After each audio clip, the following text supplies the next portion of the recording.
a great diplomat, a great professor of the Lee Kuan Yew School of Government. No? Instead of saying yes, they continued to send their Navy ships because of the freedom of navigation. And China reacted the same way that US reacted to missiles on Cuba. No? So the next question, Mr. President, inside our EEZ, sino ang pinakamaraming reclamation? Right now, it is, as I'm made to understand, it is Vietnam. Okay. Sinong pangalawa? Again, according to our DND resource person, China is the second. Okay. Mali po, it's Malaysia. So, tama ako, Malaysia.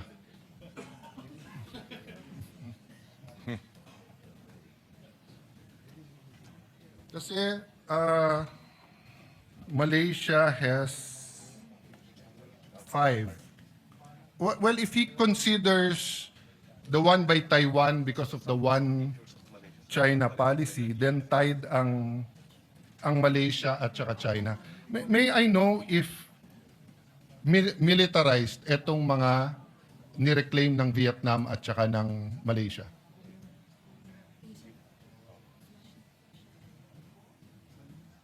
Depends on kung naglalagay ng military.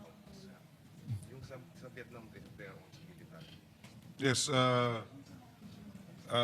according to our resource persons in Vietnam, there are military personnel and officers. And So officials. military personnel lang naman, but hindi militarized.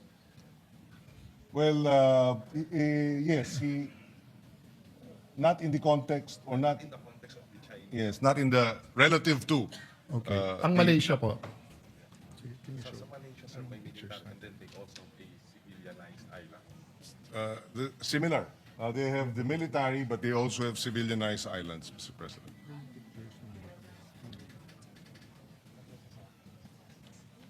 Kasi, that's it, because of the military. Isa-isa pictures. Yeah. It's part of defense. So, doing national defense on our part is not actually military. Sige. Mr. President, I'm looking for the pictures, but I don't know kung hindi lang authorized ang representative nyo sa DND. Ang features ng Vietnam at Malaysia are may missile silos, may military ships, may radars. I showed it already in this session hall. So hindi totoo na hindi militarized ang Vietnam at saka ang Malaysian features. I'm trying to look for the pictures. Is it there? Yeah, that one. Can you show that, please?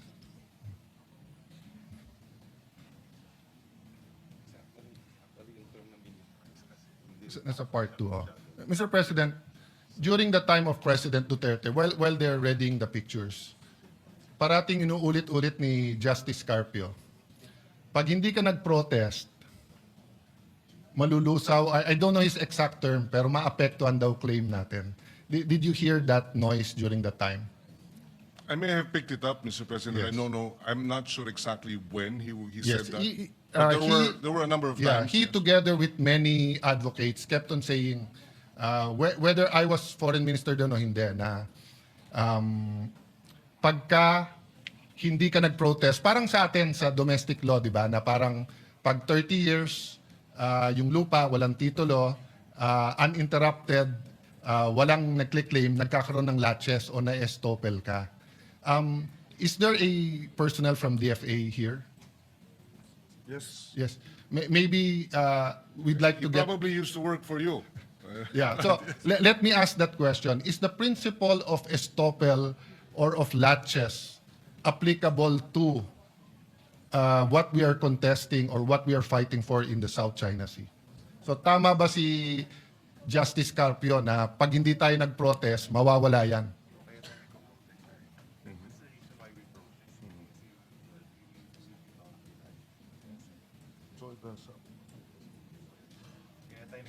As a general principle, the resource person says yes. Latches may, over time, affect our claims, Yeah. President. Maybe we have to correct that, Mr. President. Napakadelikado ng statement na yon. Alam niyo bakit? Kasi nung panahon ni President Aquino and even during the Duterte time, we did not protest Vietnam and Malaysia. So kung tama yung sinasabi ni Justice Carpio, wala na tayong claim sa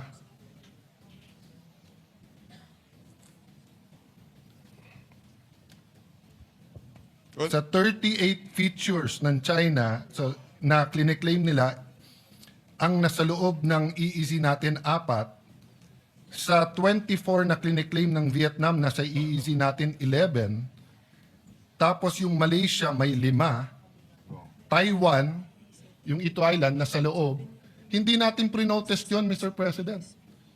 So, let's dispel that malicious political statement because it is not a legal proposition. Wala sa UNCLOS ang laches at saka estoppel. Wala po doon. Hindi, ibang-iba yung law of the sea sa law of land. Sa land, pag walang titulo, tapos si SecGen, lalo kung yung titulo, yung lupa na yun ay nasa Batangas, and meron siyang constituent na nandun 30 years, may tax deck siya, walang nag-claim, uninterrupted, pwedeng tituluhan, pag biglang ako, kapitbahay niya, 1 year later sabihin, akin yan, hindi na pwede. May estoppel na may latches na Hindi totoo yun sa law of the seas.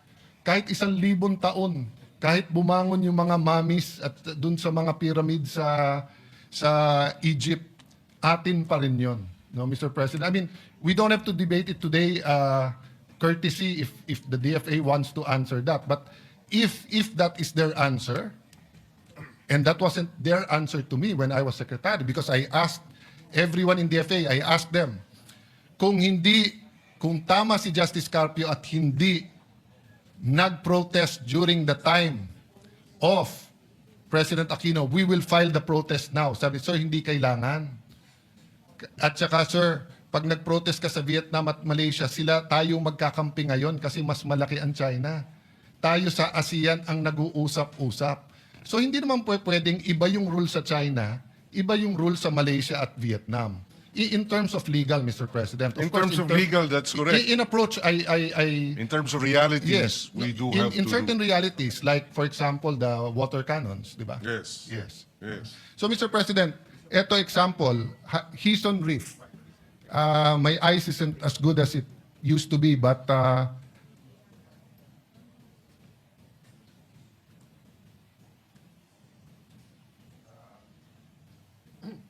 I read the radar, I see the battle tank. Go to the next slides para lang makita. Ito, Bailang K. So makikita nyo po dyan, meron pong bunker, meron pong gun shelter, meron pong open, ayan, may battle tank, may lighthouse, may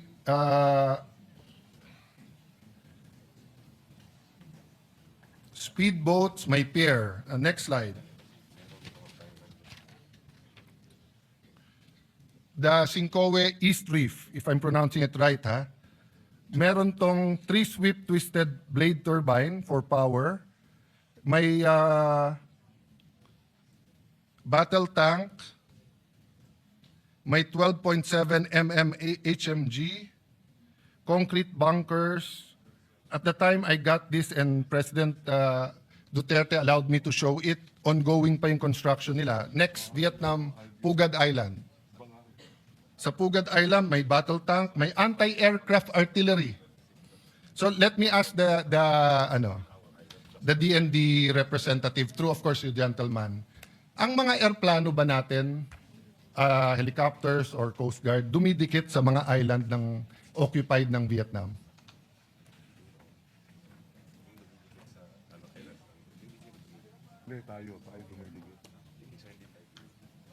Hindi daw tayo dumidikit. Yes. And that is why walang water cannon. That is why hindi natin napapanood sa balita yung you are in Vietnamese territory, move out. because iniiwasan natin yung sa Malaysia at Vietnam. That's not the only reason, Mr. President. Kasi nga, hindi iniwasan ng China ang Sierra Madre. Sila mali doon, tama tayo doon. I don't contest that. This is my point, Mr. President. We're not being totally truthful to the Filipino people of what's happening sa West Philippine Sea, South China Sea. And as we strengthen to face China, Malaysia and Vietnam are also strengthening. I don't know if the resource person from DND has the information how many submarines does Vietnam have.